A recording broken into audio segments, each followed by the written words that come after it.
Hey there everybody, it's Kounelus. I'm coming to you at the start of a new series, focusing on Dominions 4. It's kind of like an extension or a sequel. Definitely it was a sequel, but it's kind of like an extension of an old favorite of mine, Dominions 3. Played quite a few hours of that back in the day. This one was developed and produced by IllWinter Game Design, and released actually some time ago on December 5th, 2013. But they are still sending out updates. There's, I guess, 2 updates in the last several months. Most recent one was March 20th, and the one before that was, I think, February 20th or something along those lines. But pretty much they're on version 4.24 right now, so it still gets pretty decently updated. But yeah, I'm going to go ahead, I'm going to start up a new large random map. Game name, we'll do YT main. And then basically, yeah, so it's a turn-based strategy game. You pick, when you first start off a new map, you pick one of the eras that you want to start with: early ages, middle ages, late ages. I'm going to start with the early ages, and I suppose depending on how this does, I might progress through the whole thing, but generally the games are going to be very long. So I probably will not, I don't know, we'll see basically how long it takes me to finish a game of the early ages. But the early ages are full of magic, and civilization is at its beginning. At most places, iron has not been thought of yet, and armors and weapons are made of wood, stone, and bronze. Mages are most powerful in this age, and there is an abundance of magic resources. It is a time of legends. So go ahead, we'll pick that. Right here, basically it's showing you could have, I think it was up to 20-some people that you could have playing. You can play online. I've never played online. I've always played against the AI, but we're going to go ahead, we're going to add, I think I want to try to go up against, we'll say maybe like 12. So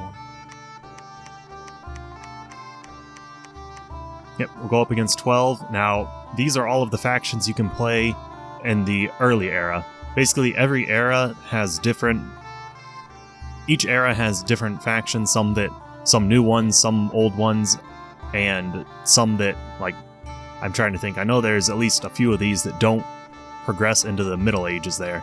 Like, you can only play them in the early ages, or vice versa, and, you know, they'll change as they go across time. So, like, the one I always like playing is Agartha. I'm not sure why. It's just, it's the one I like to play, and we'll have a description of that later on. Now, I'm going to go ahead, and I'm probably going to make every other one of those, I don't know, do I want to make them more than difficult? You know what, we'll do a lot of them. We'll have 3 normal ones, and most of them are difficult. Is that going to work out very well? Probably not. Yeah, we'll leave that at random, I guess. Alright, so Agartha, the Pale Ones. In dark caverns under the roots of the earth, a strange kind of one-eyed humanoids has evolved. Untouched by the sun, they have become known to humans as the Pale Ones. Pale Ones are gifted with perfect dark vision and gills and inhabit underwater rivers and lakes as well as cavernous halls. Pale Ones never stop growing, and Ancient Ones can grow to huge proportions. The wisest of the Ancient Ones are known as the Oracles, priest mages of great power. The Oracles are gathered in a great cavernous hall where they divine the fate of the Pale Ones. And then here it tells you a little bit, you know, what kind of creatures they are. The Pale Ones and Troglodytes are pretty much the races that you can recruit. They have dark vision, which I'll show you early in the game. They're poor amphibians, again, in the game I can show you. And they earn extra golden resources in cave forts. The military, light infantry, medium infantry, wet ones, which are the amphibious, huge and sacred ancient ones. And these are the magic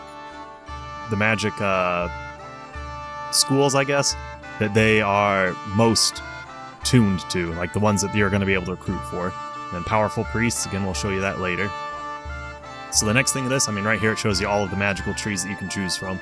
But right here is where you're going to go ahead and you're going to choose the God of Agartha, which is basically, the whole game is based around, and I've skipped over a lot of those. Like, there's some that, like the Golden Pillar, we would get reduced points, because it's basically, you have so many points that you can spend to try to build your avatar. And there are reduced points for certain ones. I don't know, I always like the Risen Oracle. I like him. He's, if we want, we can right-click on him. The Risen Oracle, you know, here it has basically the stat block and everything. I'm not going to go over all of that. If you'd like to, you can pause it and look at that. Right here it shows you the magic levels of them and their research ability. You know, here's Amphibian Fear, which, you know, causes so horrific, nearby enemies turn to flee unless brave beyond belief. Basically, it's more likely to make them flee. Yeah, higher value results in a fear that is harder to resist and has a larger area effect. Basically, it's more likely to cause them to flee cold resistant. I mean, that obviously it resists cold damage and things of that sort. Poison resistant, same thing. He's undead, which means he can be banished by priests. but doesn't require any supplies and not affected by disease or old age. Your creatures can die of old age in this game, because sometimes that's how long the games last. Is like it lasts so long that they actually do age and potentially can die. Yeah, and where else? Need not eat. So basically, again, self-explanatory. Most units require food. I believe almost all of the pale ones don't require food to eat. He's immortal, which means even if he dies within his own domain, he'll rise from the dead and return to the capital. Immortal one will stay dead if it's slain outside its domain, or if the capital is conquered by enemies or dominion. Time will heal the immortal body, and eventually it will be rid of all afflictions suffered in battle. So that's also another reason why I like him. Chill, basically he makes everything cold around him. And then he's a fortune teller, so he can avoid bad events. And, here it's, again, there's a lot of text in this game. Dominion, that's his base dominion, which is basically the control range of your religion, I guess. And new magic paths cost 60, so for each new path we pick up, it's going to cost us 60 points. Yeah, it's going to cost us 60 points, basically. And I'm not going to go ahead and read this. If you want, go ahead and pause and read that. Like I said, there's going to be a lot of text. I want to just try to get into the actual game here right now. And now, I had gone through.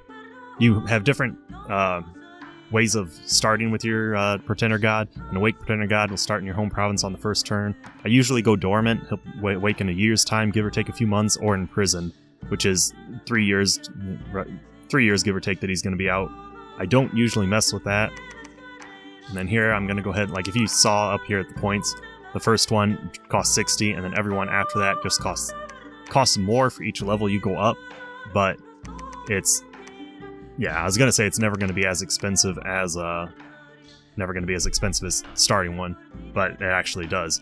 And another thing that I'm going to show you, but I'm not going to build him to be this way, is as you get over a certain amount of points in each magical skill, your blessings give special, the Prophet and all blessed holy troops will receive this bonus. And so, if you get high enough, eventually it unlocks a special thing. So if you got death magic all the way up to 9, your guys would get death weapons to start with. And same with like Earth, I think it gives them invigoration. What is it boosting up? Protection. Gives them protection. It was nature. Nature is what gives them basically regeneration. And regeneration is really nice. I'd like to get that, but it's not going to work out. Alright, and what all did I do here? I did that up to 6 apparently, that 2, this up to 3, and then 1 thing of misfortune. Basically, if you right-click or left-click, it will give you either a positive or a negative. So fortune, if you left-click, it's going to give you 1 fortune. If you right-click, it's going to give you 1 misfortune. But all of that... Actually, do I need? I do. Can I... Nope, can't get rid of any of those. Basically, I was wondering if I would be able to take any of those down, but it's not looking like I'll be able to. I mean, I guess I could go for 6 and get a boost on that, but I think I'd rather have higher Dominion. Alright, so that's how we're going to start. That's how we're going to start with our God of Agartha. And then the name for our god, we're going to make him... I guess we'll make him... Nope. Koun the Risen, I suppose. All praise Koun the Risen. So here it is. Again, game settings. This is where... if it's the first time you're ever going through all this, it's going to drag out for a decent amount of time. Thrones of Ascension. We'll say 15 points. We'll have what? We'll have 2. Now we'll have 1 level 3. And... Okay. 1 level 3 and 1 level 2. So technically, basically you have to ascend to godhood, you have to get the 15 points required. No, we'll boost that up to 16, make it so you have to own everything. Again, that's probably going to make this draw out even longer, and then here it's randomly generating the territory. But, I don't know, it's a really fun game. I don't know how well it's going to do as a Let's Play series, just because the battles happen at the end of your turn. Like, everyone makes the same turn at the same time, plans out what they're going to do, and then it resolves at the end. Battles resolve at the end, and basically you can either look at the stats, or you can just go ahead and... You can look at the stats, or you can go ahead and start looking at... You can actually watch the battle. Unless you know what's happening, the battles aren't going to be too exciting, and I'll fast forward through them. I don't know, I'll have to figure out how many I want to show at once. So in the beginning there was chaos. Out of chaos rose worlds populated with multitudes of beings, wars were fought, kings and emperors rose and fell, and civilizations were built and crumbled as millennia passed. Gods, dark and strange, were worshipped in pagan temples. Still there was chaos. The gods fought among themselves, bringing even greater ruin to those who had served them. At last there was one, a being of great power and enlightenment, who rose above his immortal peers and cast them out of the heavens into oblivion. From chaos came order, and with order came peace, and the creatures of the world flourished. The age of chaos had ended. Now the wheel has turned once again. The supreme god has suddenly disappeared. Prayers are left unanswered, and the smoke of offerings rise in vain to the heavens. No one knows why he disappeared, but it is certain that the people of the world are once again left without direction, without guiding principle, without order. Now is the time for the beings of great power and ambition to try their strength. The throne of the heavens stands empty, and only the strongest can rise to supremacy over all. Only the most powerful can ascend to take the place of he who came before. This is a time of great strife and suffering. This is a time of magic unequaled. This is the Ascension Wars. So what's kind of cool is that this is, like I showed in the beginning, this is the 4th game of the series, and I believe each game I came in on the 3rd, so I don't know a whole lot, but I think each game in the series has built upon like the previous one, like the lore of it has. Now, it's not going to be the most graphically interesting at all. Like it's not going to be the most graphically interesting. Right here, that's basically what the creatures are going to look like when they're fighting. The cool thing about this game is not necessarily the graphical interface, because the graphical interface, like I said, I didn't want to select each of them. The graphical interface, like I said, is not necessarily that impressive. It's pretty reminiscent of like a board game. The world map is. What's impressive about this is just the amount of diversity, like the strategy, the diversity, everything around that. It's an incredibly deep game. It can be an incredibly deep game. Like right now, I mean, all this on the right side, I'm not going to mess with most of it. I'll show it to you as we go through it. But the main thing, like right here, all the magical, not all the magical, but so basically, I said there were schools before, but I guess these are the schools. The things before would be maybe affinities, something along those lines. But right here, I mean, you can see there's 7, alright? Blood magic, we don't have any affinity for blood magic as our race, so we're going to ignore all of this. But yeah, we're going to ignore that. What I'm going to focus on at first is Conjuration. So, I don't know, there's a lot of different spells. I mean, you can see, look at all these spells. And there's a lot of complexity that can happen. But basically right here, this is telling you the level that you have to the level you have to research shoots. Right now we're at level 0. There's no level 0 Conjuration spells. Level 1 is what we're going to get first, and right here, this is all the spells we're going to get. And then here, where it shows like that is the earth. That's the earth affinity, that's death, that's nature, that's water. Fire, air, and somewhere there's astral. So, since depending on which guys we have, like our main guy when he eventually resurrects, if we have this researched, he'll be able to cast both Summon Cave Grubs, Spirit Curse, and Black Servant because of his magical skills, I guess. And I mean, each one, there's an amazing amount of reading and everything. I'm not probably going to read every single thing, or else each episode would drag out for hours, most likely. At least the first few episodes would drag out for hours, so I'm probably not going to go into that. I might go through on the ones I'm going to cast, and I'll open them up and look at them, but I'm probably not going to open up every single one individually. So, right from the start, you start with 2 units, 2 commanders. One is a scout, Boulder Breaker, and Sandmind. Sandmind is our combat guy, and this is our scout. We're going to go in, we're going to recruit. This is all of the units that we can recruit. Right now, this is our class, not our class, this is our race's recruitment roster. So, I mean, there's all of these units, each one has different amounts that cost, different prices and everything to recruit them, different costs for gold, different resources, and different abilities. What I always do usually to start off these guys is, first off, I want to recruit an Earth Reader. An Earth Reader is basically our first level priest.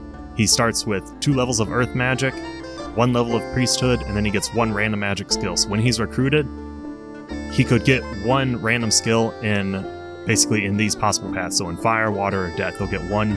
He's guaranteed to get 1 in any of these. Alright, Earth Readers are Agarthan priests and diviners of the will of the earth. They interpret the ancient carvings found throughout Agartha. They are always consulted when new caverns or mines are open. They also predict earth tremors and cave-ins. So, I'm going to recruit 1 of him, and then I'm going to fill up the rest of our money recruiting as many of the seal guards as we can. Basically, seal guards right here, they're sacred. Your sacred units are the only ones that get the blessing. I didn't want him. Are the only ones that get the blessings. And I believe our own, like basically the ancient ones, the ancient pale ones are the only blessed ones we have. So I recruit basically as many seal guards as we can, and I would like to have been able to get some of our cavern guards as well, but we don't have enough resources to hire them. So that's what we're going to do for our first turn. We're going to recruit 1 Earth Reader, 3 seal guards, and then I'm going to want to head up here, because this is a cavern. That's a cave. So, or do I want to head down there? No, I'm going to head up. So I'm going to click our scout guy here, and then I'm going to tell him to move up here, and then we're just going to go ahead and we're going to end the turn. Because there's nothing else we can do. I mean, I've never really messed with mercenaries, so I'm not going to mess... I don't know, I guess I've never messed with mercenaries. Mage Obscuro doesn't command any men and demands 50 pounds of gold for employment, so no, we're not going to hire him. I think... Nah, I was hoping we'd be able to figure out... Yeah, I don't usually mess with mercenaries. Usually I try to roll on my own units. Go ahead and end. Like I said, right there, that's it's calculating everything. So this is the screen where it will show basically anything of importance that happens, including battles that involve our men. So basically a bunch of proclamations here, and these are all just the nations declaring their prophets.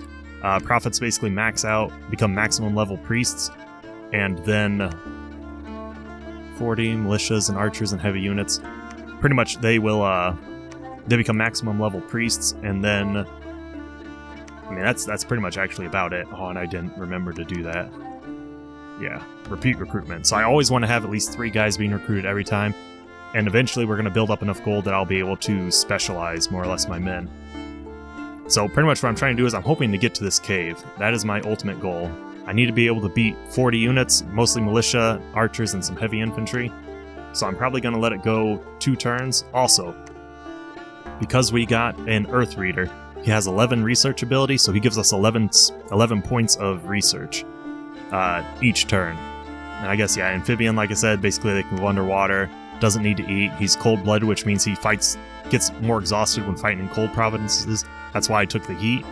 He has siege bonus, so basically he helps reduce siege castles. He has 100% dark vision, which is perfect dark vision, and basically he's fortune teller as well. So we're going to go ahead and we're going to end the turn again, because there's nothing I want to do quite yet. And again, we have some more proclamations and everything. That's fine, that's good. Also, I had it set right here on the left side. You can see our men being recruited. And, you know, Earthborn, apparently he's a water priest, and Stoneborn is a death priest. I mean, more or less I'm saying that we're ignoring their two skills in Earth, because all of the priests will start with 2 Earth. It's just a random skill that we're kind of interested in. Now, I want to save up enough to get one of them, but I don't know. No, I need to just sit and save up the money. So, I think the first thing I'm going to try to do is I'm going to go ahead, I'm going to select all of our seal guards, I'm going to throw them down here. Right now, the Pale Commander, he has leadership of 60, which lets him have up to 2 squads. So squad morale bonus for up to 2 squads. He can't control any more than that. If you try to create more than 2 squads, then they all get -1 morale because he has too many squads. So, like I said, this is a very, very deep game. There's different sized units. I don't know if it says in here what size they are. It does not. Basically, there's different size units. These guys, I think, are like size 2, and these guys are size 1. And I think you can have a maximum of 3... Basically, you can have a maximum of 3 size points in each square, quote-unquote square. So I'm doing this so that basically they'll mix in and they'll be a full square. Now, I'm going to position him towards the back. I'm probably going to tell him stay behind the troops, because I always want him to not get killed. If he gets killed, all of our units rout immediately. These guys I'm going to set up here, offset them a little bit, and then I'll tell them... Yeah, probably attack closest. Basically, like I said, there's a whole lot of potential things you're going to do. Now, okay, there's only 20 of them now, so I'm definitely going to attack there. I was going to say, I wasn't sure if I was going to attack or not, but I certainly will. Now research, basically 22 points every turn. We have 39 points left. And we'll go ahead and we'll wait. I suppose I can go over these things.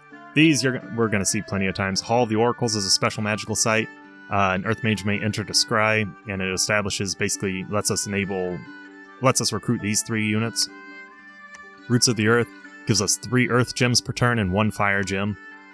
The Chamber of the Seal gives us 1 Death gem and enables the recruitment of the Seal Guard. And the Womb of the Earth gives us 1 Water and lets us recruit an Olm Sage and a Great Olm. I was going to say, I didn't think right-clicking would show us any more information on that. We're going to go ahead, we're going to end our turn, and it's resolving battles. So 2 more proclamations, and there was a battle in Iron Peaks. Now, if I click on this, it's going to tell us immediately who won. I'm just going to, pretty much, we should have won. If we lost, I'm going to be incredibly disappointed. But, right now, so as soon as you start, like, this is the battle map. I mean, you can see, like, the kind of square on this one just because it's apparently, usually it's not this bad where you don't see the immediate drop-off. But for some reason, this one did not create very well. But pretty much this is the graphical intensity that you're going to get from it. So right there is our units, there's their units, and pretty much I'm going to go ahead, I'm going to unpause it. Pretty much, I mean, there's not much beauty in the animations. Like right here, I'll let this battle play out slow.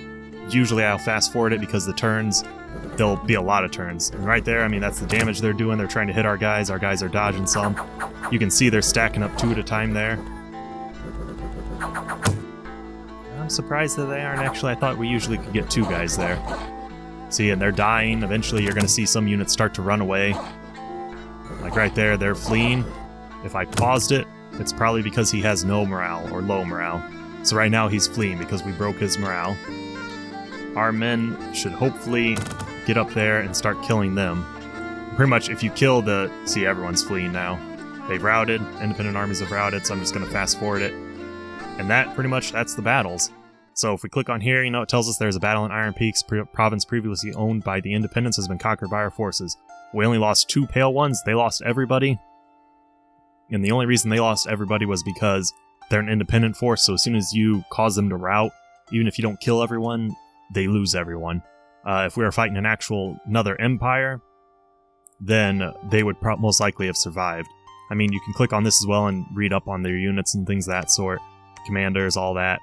But, so, we'll go ahead. 2 more proclamations, pretty much again, just declaring profits. Gonna end that, and right now, we have another province right here. So, apparently, we have a magical site. Usually you have to search for them. We have the Merman Village, recruitment of Merman and recruitment of Merman Captain. So, remember how before I said our racial recruitment roster was down there? Right now, since we took over this new one, this is the local recruitment roster, which usually is incredibly poor.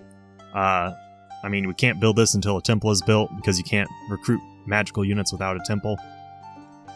It might actually be, might only be priest units without a temple. Yeah, maybe magical would require a laboratory. But pretty much, right now, this is all we can recruit here, unless we build, if we select any one of these, we can select build building, construct building, palisades, and a fortress. We built... What? Oh, because he's not a priest, or a mage. I was like, why can't he build a laboratory or a temple? So we'd have to build either a palisade or a fortress if we wanted to recruit our racial units there. We don't want to. We're just going to go ahead. We're going to tell him to patrol the province to drive down the unrest. And we're saving up money to recruit one of our guys here. So I'm going to go ahead and I'm going to recruit a death mage, basically an oracle of the dead. Going to recruit him first, and now we have more resources because we've conquered that other area. So I can recruit now 2 cavern guards as well, which is perfect. It's what I want to do. Yeah, that's what I want to do. I don't know, 2 parry? No. I'm going to stick with what we have.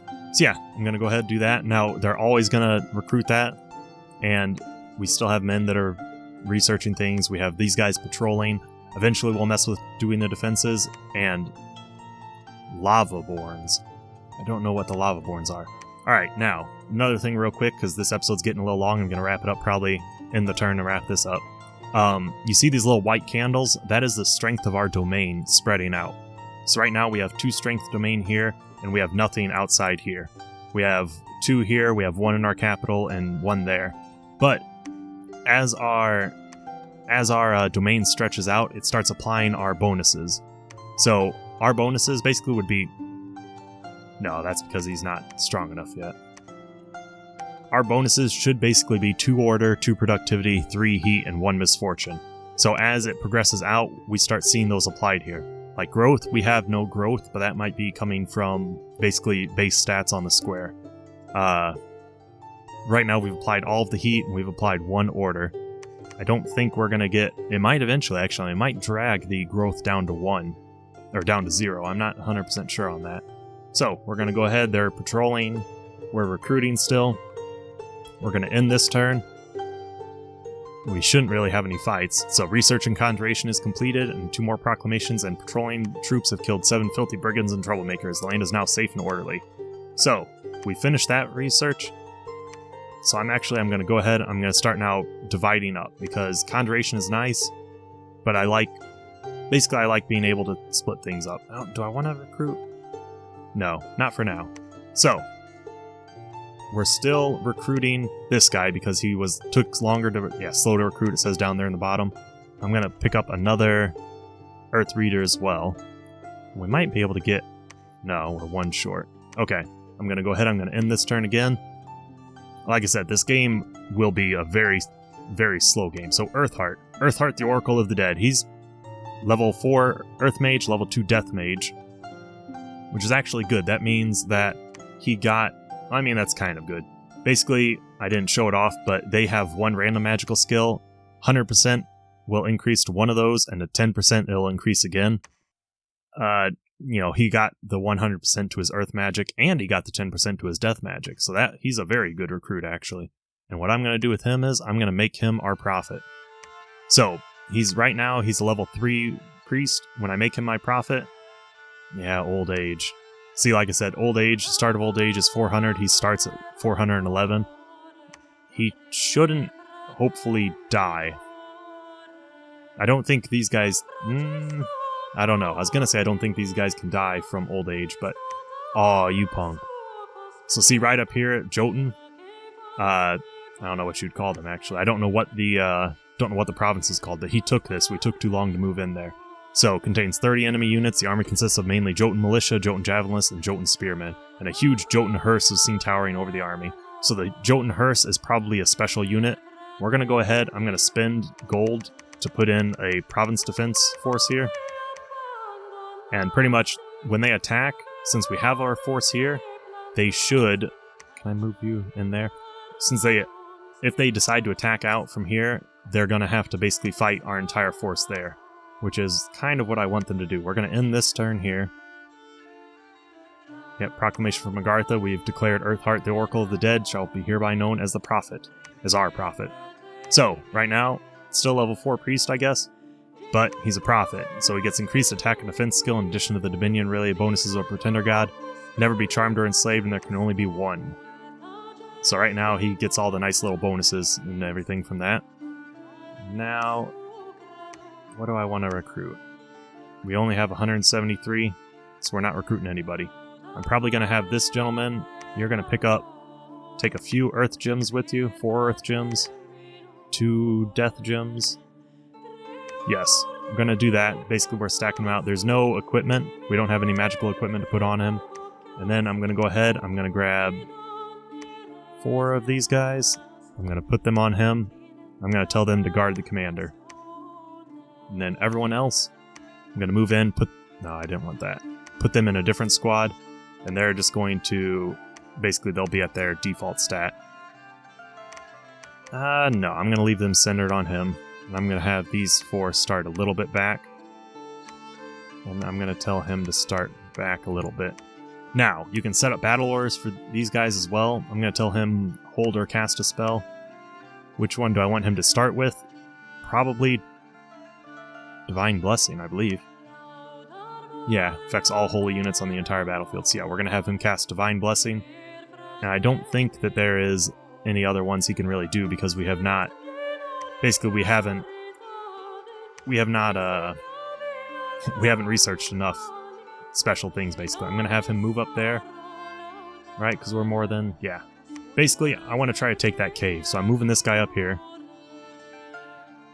And then, with all of that, there's 30 of them. Only consists of 1 officer and a few loyal henchmen. So see, they built up their provincial forces as well. This could be very... I'm sorry, what? Oh, okay. See, this could be very bad, but I think what I'm going to try to do is I'm going to try to push in. Are we likely to win this? Actually, I'm thinking 30 of them. How many do we have? 30 of them. No, I didn't want that. And we have... I mean, we have a little bit more, but most of our guys are weaker as well. But you know what? We're going to go ahead, we're going to see. This could blow up horribly in my face. We'll find out. Okay, so, Proclamation from Machaka, basically another prophet, and then there's a battle in the Lost World. Alright, let's see how this goes. Who all are we going to lose? So right off the bat, Prophet and his guy, wow, they actually form into a line. Impressive. Right now, he's their prophet as well, which is potentially dangerous. He's experienced, and so his experience, you know, basically gives him just a straight boost and heroic ability. It's of an extraordinary size and will have more hit points and strength at the cost of some encumbrance. So, unequaled obesity, huh. So, pretty much, there's a thing called a Hall of Heroes, Hall of Fame, and there's only 10 that can be entered into it. And when they do, they get a random heroic ability. Alright, well, let's let this play out. We cast Divine Blessing. So when we cast Divine Blessing, it gave all of our people the blessed effects. So, +1 morale, +2 attack skill, +3 invigoration, and Undying 7. Alright, let's go ahead, we'll play this out. Like I said, I'm probably going to fast forward it. So, they're casting all kinds of spells. Flying shards are not going to be the best. We're going to see how this will work. Hopefully our men are better than theirs. Because, I mean, right now they have Jotun Militia, which are not too dangerous, I don't think. Jotun Spearmen, probably mildly dangerous. And the Jotun Hearse, local chief. And then they have as well the Prophet, another local chief. So we're going to go ahead, we're going to fast forward. Some of our men have retreated. That's not good, but they broke, the majority of their forces broke. And now he's fleeing as well. And we killed that guy. Alright, so we lost 8 men total. Not really that bad at all. 2 seal guards, which is a decent amount, and a bunch of pale ones. They lost basically 18 of their 21 men. Oh, that's right, because one of them was the base dude from their province. And we have an unexpected event has occurred. A witch was caught while suffering her sentence of death by lapidation, where she uttered a dark curse over the land. +3 misfortune, +2 magic. So, we managed to take that land from them, which is good. Unfortunately, that means they're based somewhere up like around here, so we're pretty close to them. So I'm not too happy about that. Yeah, turmoil. Alright, so that is where I'm going to go ahead. I'm going to end this episode at. And if you guys like what you saw, leave a like, leave a comment. I'm probably going to do at least probably several of these episodes, I think, most likely. Alright, well, I'll see you guys next time.